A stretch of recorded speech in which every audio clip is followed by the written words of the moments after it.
जय हिंद दोस्तों, आपका बहुत बहुत स्वागत है हमारे नए YouTube channel GK math with Harish sir पे।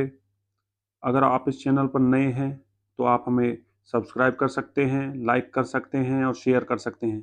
तो चलिए दोस्तों स्टार्ट करते हैं सीरीज को आगे बढ़ाते हुए। अगला क्वेश्चन, उपनिषद काल के राजा अशपति कहाँ के शासक थे? तो बेटा ये शासक थे केकय से। ठीक है। उसके बाद है आदम्य ज्ञान के विषय में नचिकेता और यम के संवाद किस उपनिषद में है? तो ये कंठोप उस उपनिषद में है। उसके बाद है वैदिक नदी कुंभा जो आज के टाइम पर काबुल में है, किस स्थान को निर्धारित करता है? तो बेटा वो अफगानिस्तान को निर्धारित करता है। कपिल मुनि द्वारा प्रतिपादित दार्शनिक प्रणाली है कौन सी है? सांख्य दर्शन। कौन सा है? सांख्य दर्शन। उसके बाद नेक्स्ट है भारत के किस स्थल की खुदाई के लौह धातु के प्रचलन और प्राचीनतम प्रमाण मिले हैं? तो ये है अंतरजिखेड़ा। अंतरजिखेड़ा। किस काल में अछूत की अवधारणा स्पष्ट रूप से उदित हुई? तो धर्मशास्त्र के काल में ये उदित हुई थी।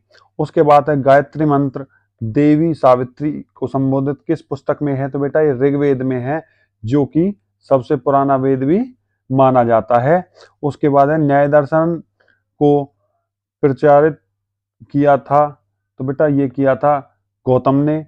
उसके बाद है प्राचीन भारत में मिस्र से जाने जाते थे कौन? स्वर्ण आभूषण। कौन जाने जाते थे? स्वर्ण आभूषण। उसके बाद है योग दर्शन के प्रतिपादक हैं?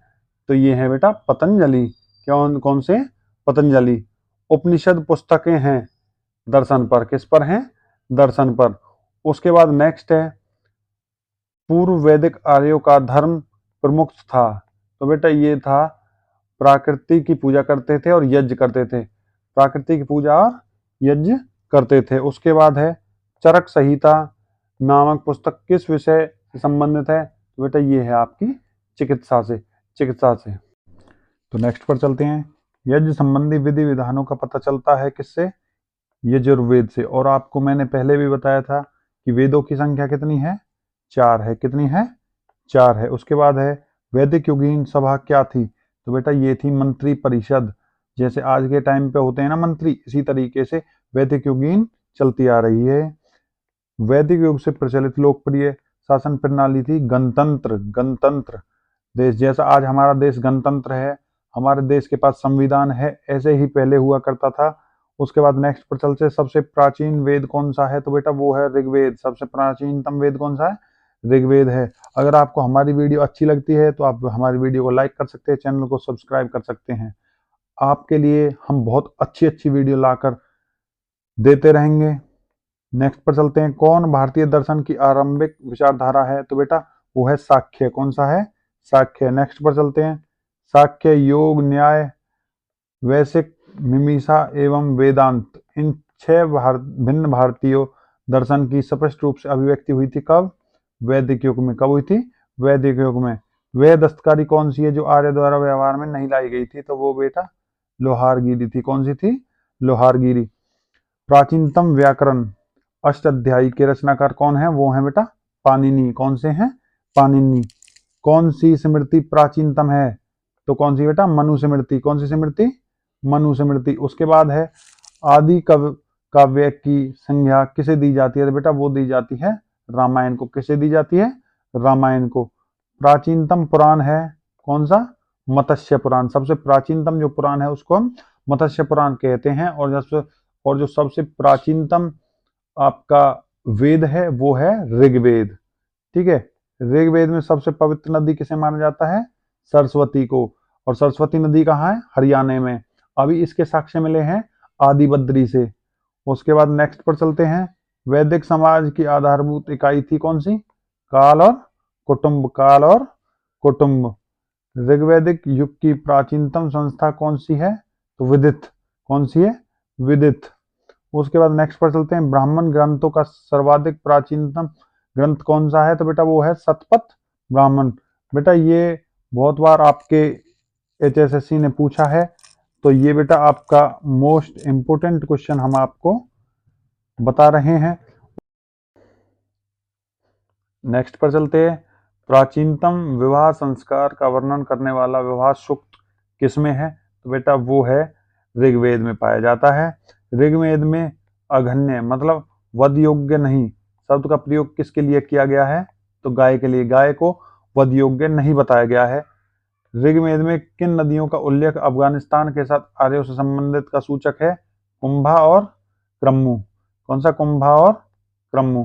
उसके बाद है आर्यों के अंटार्कटिक होम सिद्धांत का पक्ष किसने लिया है? तो बीजी तिलक ने। किसने? बीजी तिलक ने। अथर्व का अर्थ है पवित्र जादू। अथर्व का क्या अर्थ है? पवित्र जादू। कौन सा वेद असत्य गद्य रूप से रचित है?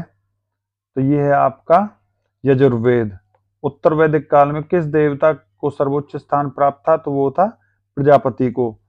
संस्कारों की कुल संख्या कितनी होती है? तो बेटा वो होती है 16। कर्म का सिद्धांत संबंधित है किससे? मिमीसा से। किससे? मिमीसा से। और बेटा अब चलते हैं हम नेक्स्ट पर, जो है आपका बौद्ध धर्म और जैन धर्म। इसके हम आपको सभी क्वेश्चन कराएंगे। कुछ क्वेश्चन इस वीडियो में हम पूरे करेंगे और कुछ क्वेश्चन हम नेक्स्ट वीडियो में पूरा करेंगे। अगर आपको पूरी वीडियो देखनी है तो आप हमारे चैनल को सब्सक्राइब कर सकते हैं और ऐसी ही वीडियो आगे आपके लिए आती रहेंगी। नेक्स्ट पर चलते हैं। गौतम बुद्ध का जन्म कब हुआ था? तो बेटा 563 ईसा पूर्व हुआ था। गौतम बुद्ध का जन्म स्थल कौन सा है? तो बेटा लुम्बिनी नामक, जो आज के टाइम पर कहां पर है? नेपाल में है। नेक्स्ट पर चलते हैं।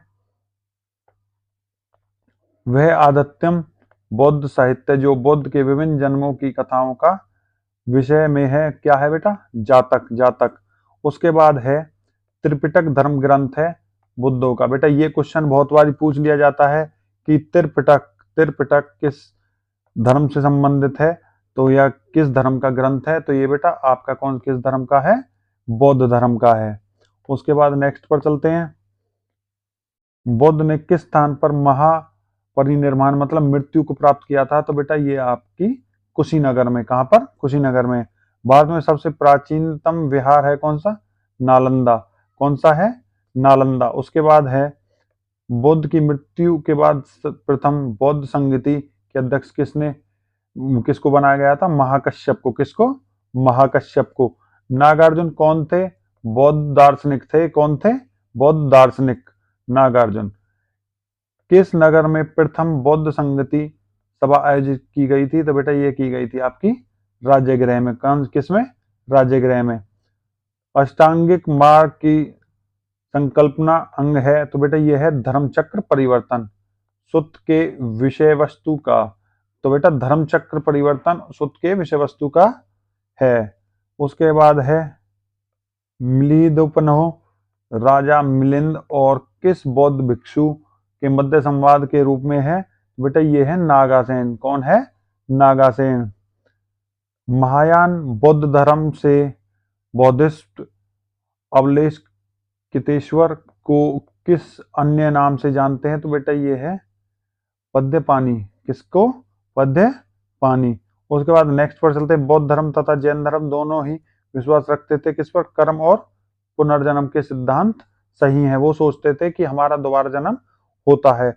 उसके बाद है कनिष्क के शासनकाल में चतुर्थ बौद्ध संगति किस नगर में हुई थी? तो ये हुई थी बेटा कुंडलवन कश्मीर में। कहाँ हुई थी? कुंडलवन कश्मीर में। तृतीय बौद्ध संगति कहाँ पर आयोजित की गई थी? तो ये की गई थी बेटा आपके पाटलिपुत्र में। किसमें? पाटलिपुत्र में। तो बेटा आपने अगर ये वीडियो पूरी देखी है तो हमारे चैनल को सब्सक्राइब जरूर करें, वीडियो को लाइक करें। हम आपके लिए ऐसे ही और वीडियो लाते रहेंगे। थैंक यू दोस्तों।